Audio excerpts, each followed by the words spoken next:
गई अब हमारी सीनियर्स की बारी। नई नई नई ये बातें, नई है जानकारी। आ गई अब हमारी सीनियर्स की बारी। इनके अनुभव से अपनी बदली दुनिया सारी।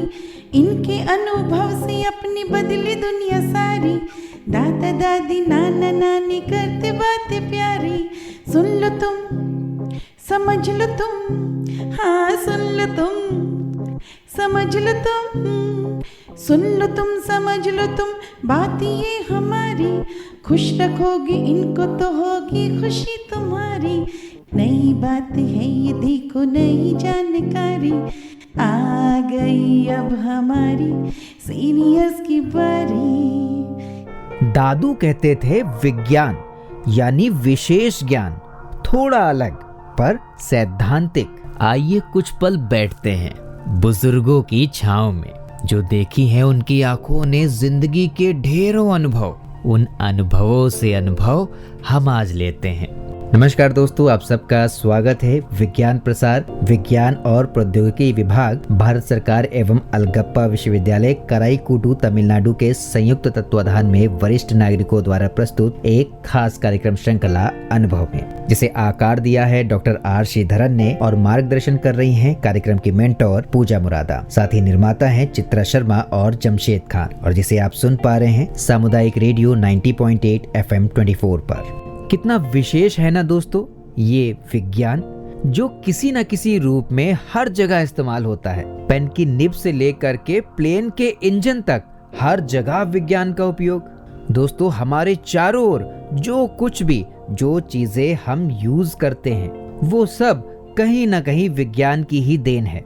मैं हूँ आरजे सनी, और आज के हमारे इस ज्ञान, विज्ञान और अनुभव से जुड़े हुए कार्यक्रम श्रृंखला अनुभव की कड़ी में बात होगी कि किस तरह से विज्ञान हमारे दैनिक जीवन में रचा बसा है, यानी कि विज्ञान की उपलब्धि हमारे दैनिक जीवन में। और आज के हमारे इस सफर के साथी हैं श्री विजय कुमार खैतान, और उनका साथ दे रही हैं सुषमा चक्रवर्ती जी।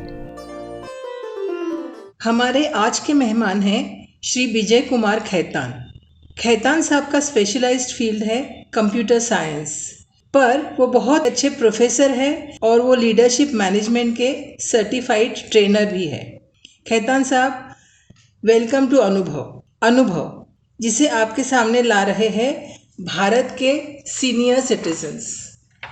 नमस्कार, मैं हूँ सुषमा चक्रवर्ती, और मैं आशियाना उत्सव जयपुर से FM 24 भिवाड़ी के माध्यम से आप लोगों से बात कर रही हूँ। खैतान साहब, आपका एक बार बहुत बहुत स्वागत। नमस्कार। आज मैं जिस विषय पर वार्तालाप करूंगा वो विषय है विज्ञान की उपलब्धि हमारे दैनिक जीवन में। बहुत इंटरेस्टिंग सब्जेक्ट है। तो सबसे पहले मैं शुरू करता हूं आपके घर से। आप अपने दैनिक जीवन में, रोज़मर्रा की ज़िंदगी में साइंस का उपयोग करते हैं। शायद आपको इसका एहसास नहीं होता होगा। मैं आपको धीरे धीरे करके बताऊंगा कि कैसे आप यूटिलाइज करते हैं साइंस आपके दैनिक जीवन में। जब आप उठते हैं सुबह, सबसे पहले आप बाथरूम जाते हैं, और बाथरूम में जिन चीज़ों का उपयोग करते हैं वो सब साइंस की बदौलत ही आपको मिल सका है। जैसे आप तेल, साबुन, टूथपेस्ट, टूथब्रश, ये जो भी सामान आपके बाथरूम में रखा हुआ है, सब विज्ञान की ही देन है। बिल्कुल, केमिस्ट्री आ गई इसमें। हाँ जी, बिल्कुल। अब हम किचन की तरफ चलते हैं। किचन में सबसे पहले हमारी नज़र जिस चीज़ पे पड़ती है वो है आपका गैस स्टोव, जो कि किचन प्लेटफॉर्म में रखा हुआ रहता है। इस स्टोव में आपका सारा खाना बनाया जाता है, और इसमें LPG का उपयोग होता है। LPG भी साइंस की बदौलत ही आपके घर तक पहुँच पाई है। बिल्कुल। अगर आप अनुमान लगाइए, अगर LPG नहीं होता, या फिर बाकी उपकरण जो साइंस ने आपको दिए हैं, जैसे हॉट प्लेट है या इंडक्शन चूल्हा वगैरह जो चीज़ें हैं, अगर ये नहीं होती तो आप क्या करते? जी, चूल्हे पे खाना बनाते। और जब चूल्हे पे खाना बनाते तो धुआं निकलता तो आपके घर में धुआं फैल जाता। और आपकी आंखें खराब होती, वातावरण मैला होता, दूषित होता, आपका स्वास्थ्य खराब हो सकता था। बिल्कुल। तो साइंस ने आपको एलपीजी देकर एक स्वच्छ एनर्जी दी है, जिससे आपका खाना बन जाए और आपके स्वास्थ्य पे भी कोई असर न पड़े इसका। बिल्कुल। और फिर फ्रिज है, जी, टीवी है, वॉशिंग मशीन है, माइक्रोवेव ये है। भी आप यूज़ करते हैं हर दिन, और इन सारी चीज़ों में इलेक्ट्रिसिटी के बिना ये चीज़ें नहीं चल सकती। हाँ, और मैं आपको याद दिलाना चाहता हूँ कि इलेक्ट्रिसिटी 15वीं सदी में इसका आविष्कार हुआ था, और जो वैज्ञानिक ने इसका आविष्कार किया उनका नाम था बेंजामिन फ्रैंकलिन जी। तो आज इस इलेक्ट्रिसिटी की वजह से जितने भी आपके घर में जैसे चीज़ें हैं, जैसे वॉशिंग मशीन है और टीवी है या फ्रिज है, ये सारी चीज़ें जो बिजली से चलने वाली है, सब साइंस की वजह से ही आप उपयोग कर पा रहे हैं। अगर ये चीज़ अगर इलेक्ट्रिसिटी नहीं होती तो ये चीज़ें बेकार हो जाती है आपके लिए। हाँ, और अब हम चलते हैं आपके घर के बाहर। जब आप बाहर जाते हैं तो क्या करते हैं आप? या तो साइकिल यूज़ करेंगे, या फिर आप स्कूटर से जाएंगे, या फिर बस से या गाड़ी से जाएंगे। अगर आपको लंबी दूरी की यात्रा करनी है तो या तो आप रेलगाड़ी से जाएंगे या फिर हवाई जहाज़ से जाएंगे। तो ये सारी चीज़ें या तो डीजल से चलती हैं या पेट्रोल से चलती हैं। और ये पेट्रोल बनता कैसे? ये भी एक प्रोसेस है जो विज्ञान से ही इसकी रिफाइनरी होती है, और जो क्रूड ऑयल होता है उसको रिफाइन किया जाता है और रिफाइन करके पेट्रोल बनता है। तो ये भी साइंस की वजह से ही आपको उपलब्ध हुआ है। मतलब साइंस के बगैर हम एक कदम भी नहीं चल सकते। एक कदम भी आप नहीं चल सकते हैं। तो ये तो हुआ आपकी निजी ज़िंदगी में, जो डे टू डे ज़िंदगी में जो साइंस का कंट्रीब्यूशन है उसके बारे में मैंने अभी आपको बताया है। अब मैं आपको साइंस का जो कंट्रीब्यूशन इंडस्ट्रीज़ के ऊपर पड़ा है, हमारे डिफरेंट इंडस्ट्रीज़ के ऊपर, उसके बारे में मैं थोड़ा सा प्रकाश डालना चाहता हूँ। जी। सबसे पहले मैं आपको एग्रीकल्चर सेक्टर की तरफ लेके जा रहा हूँ। हाँ, सबसे पहले रोटी। जी हाँ, रोटी के बिना तो एक दिन भी आदमी नहीं रह सकता है, और एग्रीकल्चर से ही हमको रोटी मिलती है। तो आज से 50-60 साल पहले जब साइंस इतना डेवलप नहीं हुआ था हमारे देश में, तो हमारे यहाँ अनाज की बहुत कमी हुआ करती थी। और हम जो अनाज है जो विदेशों से मंगाया करते थे, और उसके बदले में हम अपना रॉ मटेरियल या खनिज पदार्थ, जो हमारे देश की जो बहुमूल्य चीज़ें थी, वो हम बदले में दिया करते थे। बाद में हमने साइंस में तरक्की करी और हमने ये देखा कि जो हम उपकरण अपने खेतों में यूज़ कर रहे हैं वो बिल्कुल काफ़ी नहीं है, उसमें साइंस का कोई योगदान नहीं था, और प्रोडक्शन हमारा बहुत कम होता था। तो हमने फिर साइंस की मदद से हमने ट्रैक्टर्स वगैरह बनाए, जिससे हमारी एफिशिएंसी बढ़ गई और हमारा प्रोडक्शन काफ़ी कई गुना बढ़ गया। जी, अभी तो एक्सपोर्ट कर रहे हैं हम लोग। हाँ, तो उसके बाद हमने काफ़ी प्रोडक्शन हमारा बढ़ गया। तो उससे क्या हुआ कि एक तो हमारे देश में जो कमी थी खाने की वो पूर्ति हो गई काफ़ी, और यही नहीं, हमारे यहाँ इतना प्रोडक्शन होने लगा कि हम एक्सपोर्ट करने लगे। हाँ। तो आप देखिए कि साइंस से कितना फ़ायदा हो गया हमको। अब मैं आपको ले चलता हूँ हेल्थ केयर सेक्टर पे। ओके, जो कि एक बहुत इम्पोर्टेंट, क्योंकि हमारे हेल्थ से जुड़ा हुआ है, इसलिए इसके बारे में बात करना बहुत ज़रूरी है। फिर मैं आपको पीछे ले जाऊंगा 40-50 साल पहले, जब हमारे देश में महामारियां आई थी। ऐसी महामारियां आई जिसमें लाखों लोगों की जानें चली गई। जैसे फॉर एग्जांपल हैजा है, चेचक है, पोलियो है, प्लेग है, इस टाइप की महामारियां आई और इसका कोई इलाज नहीं था। तो लोग मर गए काफ़ी। तो उसके बाद हमने काफ़ी मेहनत करके दवाइयाँ बनाई, वैक्सीन्स बनाए, और आज 40-50 साल के बाद हमने साइंस की मदद से इन बीमारियों को जड़ समेत ख़त्म कर दिया देश से। बिल्कुल। तो ये तो हो गई बीमारियों की बात। अब हम हॉस्पिटल्स की तरफ चलते हैं। हमारा हॉस्पिटल जो है आज बहुत आधुनिक बन गया है। जी, बहुत आधुनिक बन गया है, और latest equipments and latest machines वहाँ पे लगा दी गई हैं। और हमारे डॉक्टर्स भी इतने ब्राइट डॉक्टर्स हैं कि दुनिया भर में टॉप डॉक्टर्स माने जाते हैं। हमारे यहाँ जो डॉक्टर्स हैं वो भी बहुत ही इंटेलिजेंट हैं, और साइंस के क्षेत्र में या मेडिकल साइंस के क्षेत्र में काफ़ी एजुकेटेड हैं और काफ़ी उनको नॉलेज है इस बात का। जी। और उन्होंने काफ़ी जो मेडिकल साइंस में जो भी रिसर्च हो रहे हैं और नई नई वैक्सीन्स आ रही हैं उसमें हमारे साइंटिस्ट का बहुत बड़ा हाथ है। जी बिल्कुल। सर्जरी के क्षेत्र में भी काफ़ी उन्नति हुई है। अब सर्जरी बहुत ऑटोमेटेड भी होती ऑटोमेटेड है सर्जरी हो और गई जो है। इक्विपमेंट आ रहे बहुत ही आधुनिक हाँ। है हमारे पास अब। जो है जैसे सर्जरी, जैसे पहले होता था कि बॉडी को ओपन करके सर्जरी होती थी और उसमें काफ़ी ब्लड निकल जाता था रोगी का, जिससे डेथ होने की बहुत पॉसिबिलिटी रहती थी पहले। हाँ। लेकिन अब माइक्रो सर्जरी जो आ गई, रोबोटिक सर्जरी आ गई है, उससे ब्लड बहुत कम निकलता है क्योंकि बहुत माइक्रो तरीके से वो सर्जरी होती है और उसमें एक्यूरेसी लेवल भी बहुत ज़्यादा होता बहुत है, ज़्यादा होता जिससे कि कोई कॉम्प्लिकेशंस वगैरह नहीं हो होते। सकता है। और मुझे विश्वास है कि आगे जाके इसमें और भी बहुत तरक्की होगी और ऐसे ऐसे रोग जिसका आज की तारीख में जिसका इलाज नहीं है, कल शायद आने वाले वक्त में उसका इलाज संभव हो सकेगा। नेक्स्ट सेक्टर जो हमारे जीवन को काफ़ी प्रभावित कर रहा है वो है टेलीकम्युनिकेशन सेक्टर। आज के ज़माने में टेलीकम्युनिकेशन हमारी ज़िंदगी में बहुत ही महत्वपूर्ण है। जी बिल्कुल। इसके जरिए हम एक दूसरे से कनेक्ट हो रहे हैं और हजारों लाखों की संख्या में हम एक दूसरे से कनेक्ट हो रहे हैं। यहाँ तक कि घर बैठे हम किसी और व्यक्ति से जो कहीं और बैठा हुआ है, हमसे हजारों मील दूर, उससे हम बात कर सकते हैं। उससे वीडियो चैट कर सकते हैं, उसका वन टू वन उसको देख सकते हैं।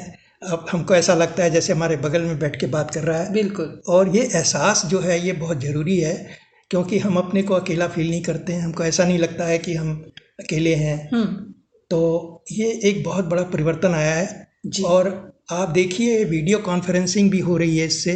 वीडियो कॉन्फ्रेंसिंग जो है वो गवर्नमेंट लेवल पे भी हो रही है और कॉर्पोरेट लेवल पे भी वीडियो कॉन्फ्रेंसिंग हो रही है, जिससे कि टाइम की बहुत बचत होती है। व्यक्ति को एक दूसरे के यहाँ जाने की ज़रूरत नहीं है और जिससे समय की बचत होती है, पैसे की भी बचत हो रही है। तो ये बहुत बड़ा योगदान है साइंस का कि हम टेलीकम्युनिकेशन की यूज करके अपना बिजनेस चला सकते हैं बहुत एफिशिएंटली और कम्युनिकेट भी कर सकते हैं लोगों से। 20वीं सदी में साइंस की सबसे बड़ी उपलब्धि मेरे हिसाब से कंप्यूटर और इंटरनेट का आविष्कार है। आप कल्पना नहीं कर सकते हैं कि इसके आने के बाद हमारी जीवन शैली पूरी तरह से बदल चुकी है। जी। कंप्यूटर हमारे देश में आज से 40-50 साल पहले आ गया था, लेकिन उस वक्त जो टेक्नोलॉजी थी बहुत आउटडेटेड थी, बहुत ही बेसिक स्टेज पर था। बेसिक स्टेज पे थी, हम ज़्यादा कुछ कर नहीं पाए थे। लेकिन उस वक्त भी हमारे देश में एक डर सा पैदा हो गया कि ये मशीन जो आ गई है अब इससे बेरोजगारी पैदा बढ़ जाएगी क्या। लोगों ने इसका काफ़ी विरोध किया था। यहाँ तक कि मुझे याद है लाइफ इंश्योरेंस कॉरपोरेशन में जब ये पहली दफ़ा जब मैनेजमेंट ने अनाउंस किया कि वो कंप्यूटर इंस्टॉल कर रहे हैं तो वहाँ की यूनियन ने स्ट्राइक कर दिया था। और ये बहुत बड़ा लोगों में डर पैदा हो गया था कि इससे उनका जॉब जा सकता है।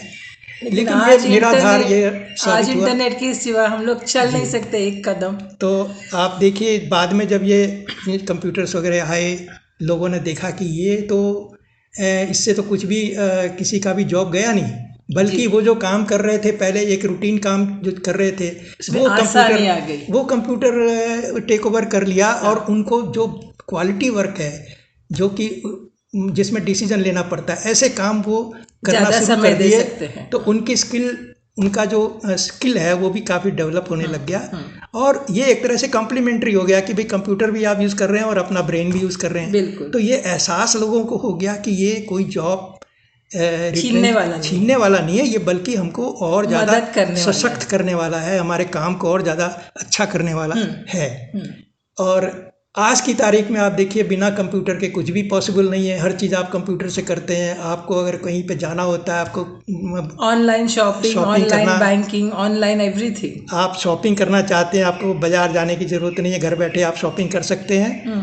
आप प्रोडक्ट्स चूज कर सकते हैं, जो भी चीज़ आपको चाहिए वो सिलेक्ट करके आप क्लिक कर दीजिए और आपका ऑर्डर पास हो जाता है और डिलीवरी हो जाती है टाइम पे।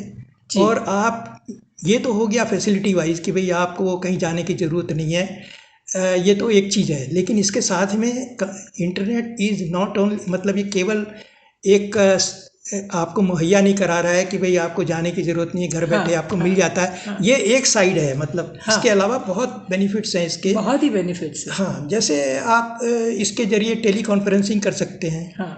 आप अगर कंपनी में काम करते हैं तो कंपनी किसी क्लाइंट से किसी से बात करनी है, तुरंत तो फैसले ले सकते हैं। तो उनके जो सेल्समैन है या जो भी है, वो उनके पास जाने की ज़रूरत नहीं है, उनको मार्केटिंग करने की ज़रूरत ही नहीं है।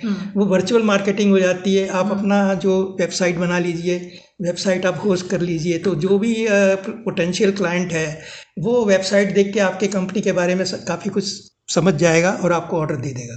तो मेरे कहने का मतलब ये है कि ये सारे जो चीज़ें हैं, ये साइंस के बदौलत ही हमको नसीब हुआ है, और ये एंड नहीं है, ये अभी और ज़्यादा। आप देखिए, ये तो शुरुआत है। डिफेंस में भी अब कंप्यूटर यूज हो रहा है, क्राइम डिटेक्शन में, क्राइम में भी कंप्यूटर यूज हो रहा है, पुलिस डिपार्टमेंट में भी यूज हो रहा है, और आपके लीगल डिपार्टमेंट में भी यूज हो रहा है। कोई भी ऐसा क्षेत्र नहीं है जिंदगी का जिसमें कि कंप्यूटर यूज नहीं हो रहे हैं जी। हर चीज़ में यूज हो रहा है जी। वेदर फोरकास्टिंग में भी यूज हो रहा है, हर चीज़ में यूज हो रहा है। खैतान साहब, आपने इतनी अच्छी बातें आज हमें बताई। हम थोड़ा बहुत तो जानते ही थे, लेकिन आपने इसे बहुत एक सक्सेंट वे में इसमें प्रकाश डाला, तो इसके लिए आपका बहुत बहुत शुक्रिया। और इस एपिसोड को आज यही ख़त्म करते हैं और एक अलग विषय के साथ फिर मिलेंगे। तब तक सुनते रहिए FM 24 भिवाड़ी, आपका रेडियो, आपकी धड़कन। Thank you. दोस्तों, विज्ञान के बगैर अगर जीवन की कल्पना करें तो महज कल्पना मात्र से ही डर लगने लग जाता है। जरा सोचिए, हमारे आसपास कितने सारे डिवाइस हैं, पर क्या विज्ञान के बगैर ये सब संभव है? आज दुनिया एडिसन के बल्ब के आविष्कार के बाद LED तक पहुंच गई है। ग्रामोफोन से अब समय स्मार्टफोन तक का आ चुका है। कंप्यूटर की जनरेशन आगे बढ़ते हुए सुपर कंप्यूटर तक पहुंच चुकी है। पर ये सब कुछ क्या विज्ञान के बगैर संभव था? डर लगने लगा ना दोस्तों? विज्ञान के बगैर इस जीवन की कल्पना मात्र से। आज के हमारे इस सफर में हमारे दोनों मेहमानों की वार्ता को सुनकर ये तो हम भली भांति समझ चुके हैं कि विज्ञान के बगैर हमारी ये दुनिया और हमारे ये काम उतने आसान नहीं होंगे।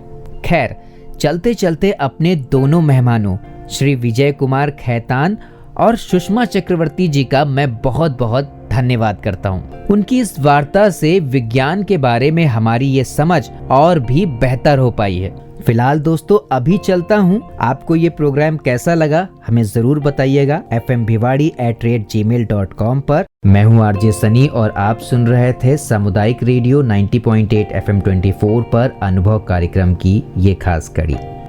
आप सुन रहे हैं 90.8 FM 24, आपका रेडियो, आपकी धड़कन।